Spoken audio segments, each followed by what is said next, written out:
What's up, Atlantic City? This is Steve Aoki. I had an amazing time talking with Whitney. And we're in Jersey, Joyzy, however you want to say Joyzy, Jersey. We're going to go rock Mixx tonight. See you guys later. All right, hey everybody. We are here at the Borgata with Steve Aoki, and you're going to be performing at Mixx. Talk to us about being here in Atlantic City. Atlantic City, well, I mean, when I think about how long I've been here, I think I started coming out here in 2007. Right. So I've been coming out here for a long time.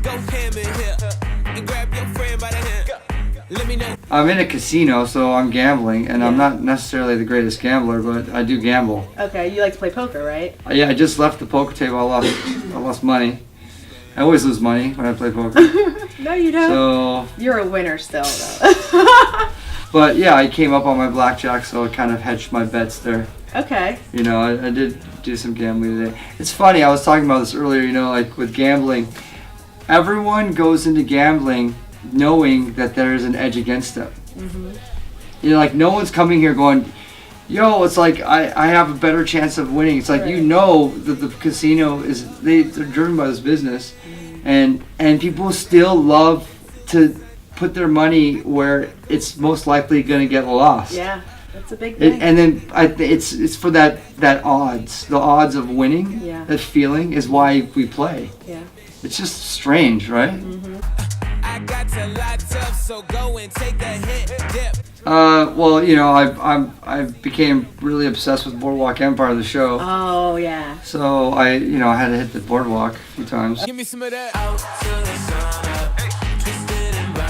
I just started producing this kind of music, and then people come. They have an interest. They have a passion to go see a show rather than go to a nightclub.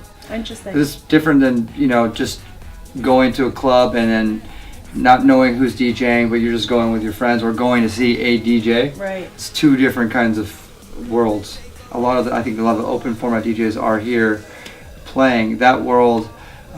It's actually quite difficult. It's harder to be a DJ in that world than DJ in my world, because a DJ in that world, you really have to play to the crowd, and you really have to understand the cultural references of now. If your archive of music is a bit dated, the crowd will know.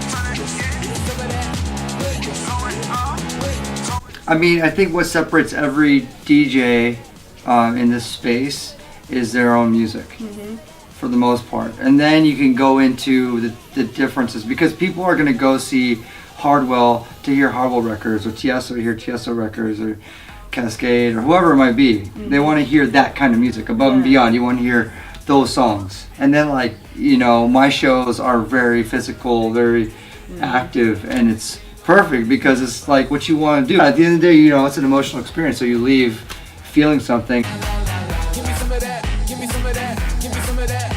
Well, I mean, look, it's like there's no locked door into this culture. It's if you want to do it, you do it, and if you have a following, then all power to you and to all the people that want to be part of that. Okay. So I mean, everyone's different. There's room for everything. Yeah. I mean, music shouldn't be so snobbish, anyways. It should be it's fun. It's meant to be fun. So I mean, to each their own. Like some people might not want to be there. When people criticize me for cakes, I'm not upset. Like they just don't. I mean, if they don't like it, it's okay. They don't like it. Whatever. The way you roll that, sticky like okra. Well, there is a specific kind of cake we look for. Okay. And it has to. It's all about. It's not about the flavor. Yeah, it's really about just making sure it's safe.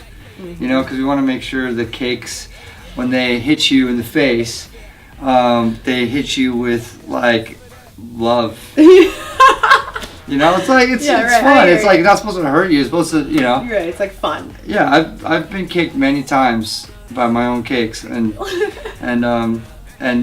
I've been hit by the cake really, really hard. And as long as it's the right cake, you can really throw a cake. Yeah. Okay. It's like a really, It'll be my first fun time. pillow fight, but with frosting. Come and take a ride, stay up all night. I intend to go shark diving with no cage Okay.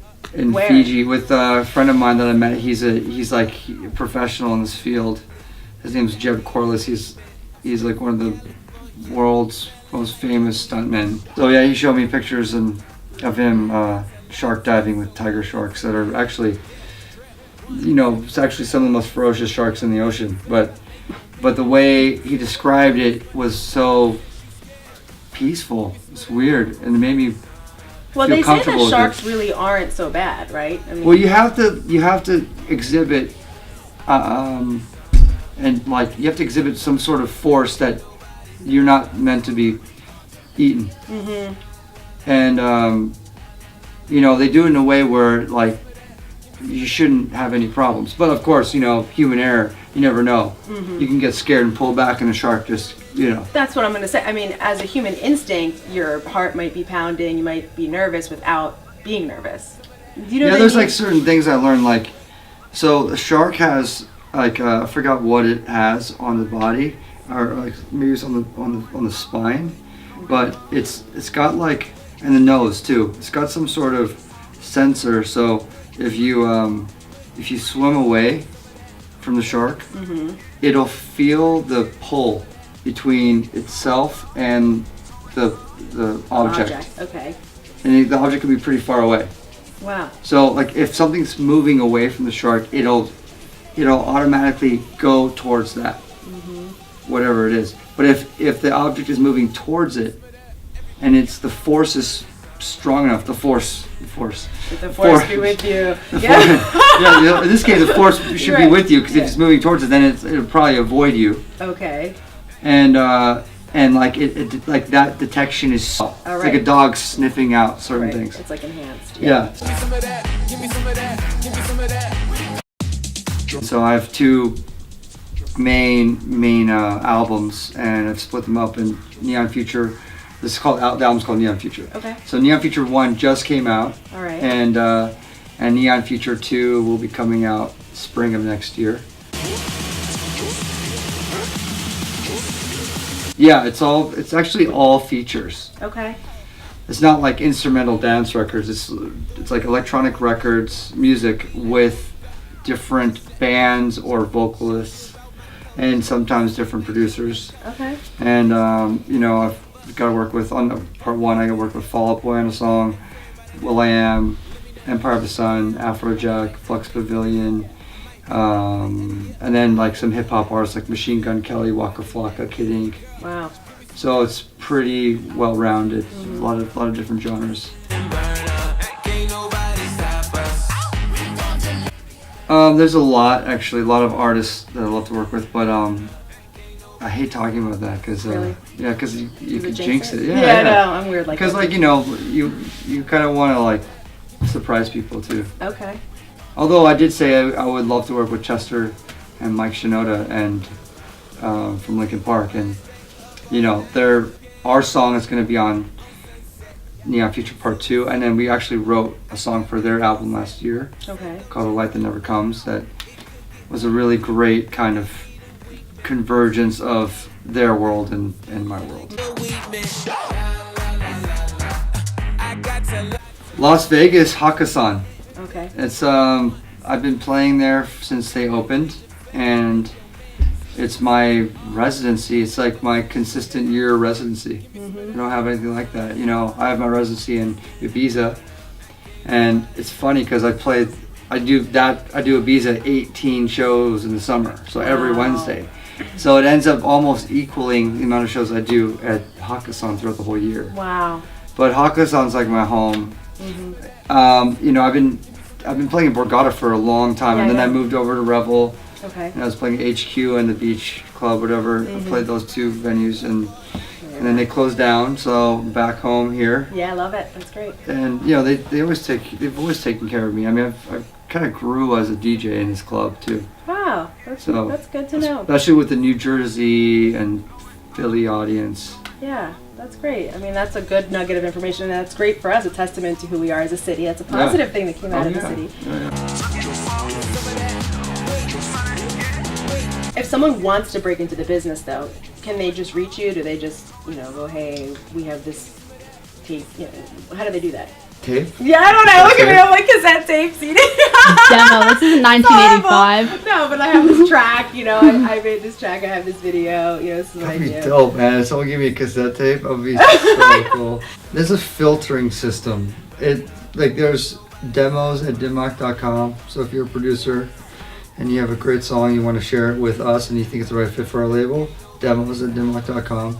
That gets filtered up through our A&R team. Okay. And then when it reaches the table of different people that are part of the team, then we all decide if it's going to get signed.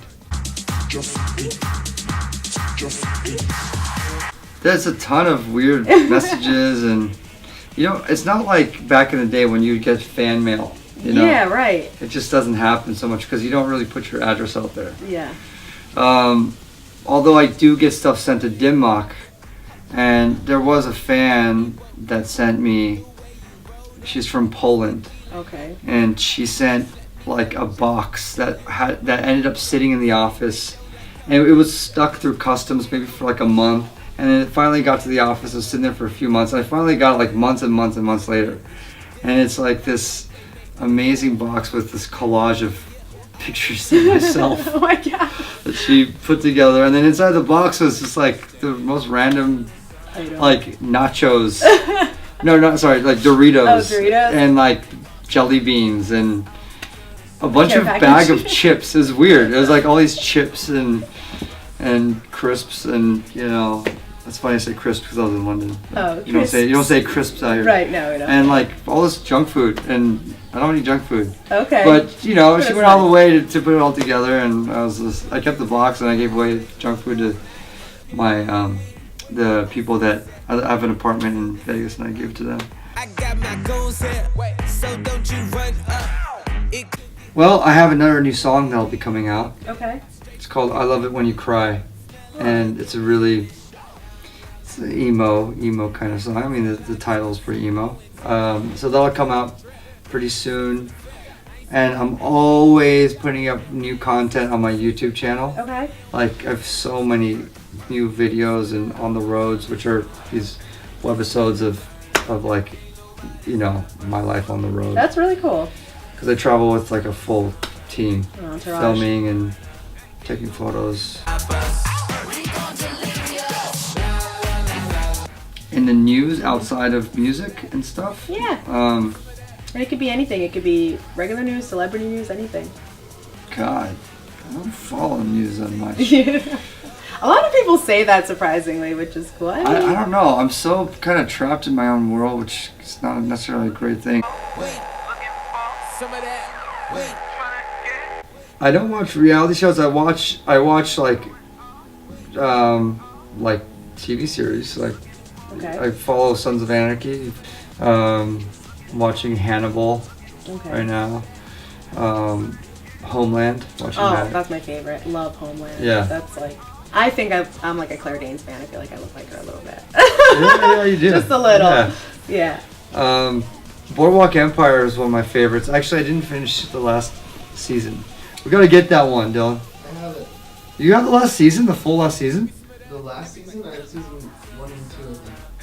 Oh, dude, that's on season 5 or something. Well, it's over now. Yeah, I know, right? but like, what was the last season? 4. I'm not, 4? You gotta get season 4, Okay. the whole thing. We gotta get that. We're in Jersey, man. We gotta watch it. Twizy. Joyzy. Give me some of that. Give me some of that. Give me some of that. I do actually. I have a fund myself. Okay. It's called the Steve Aoki Fund. Okay.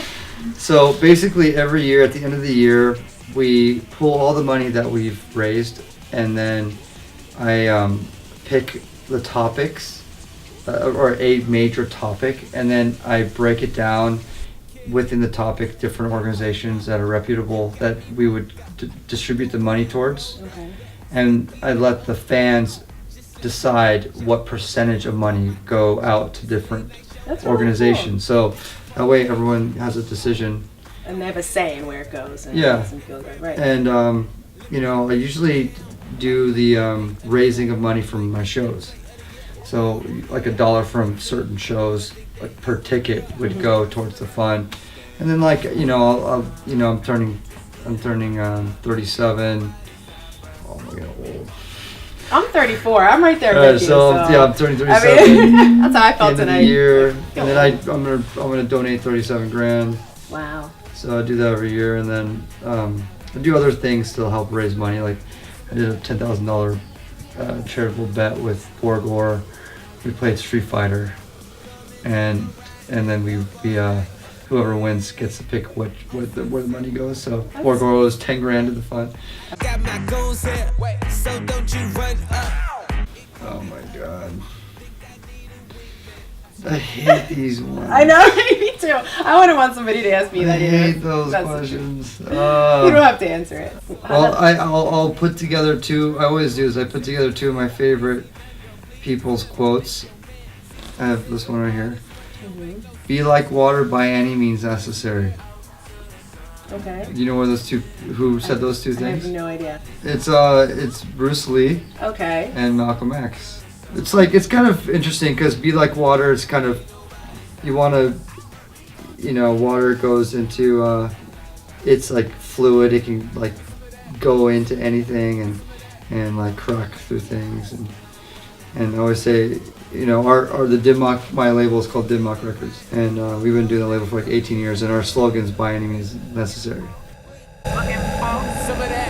Wait. Some of that. Wait.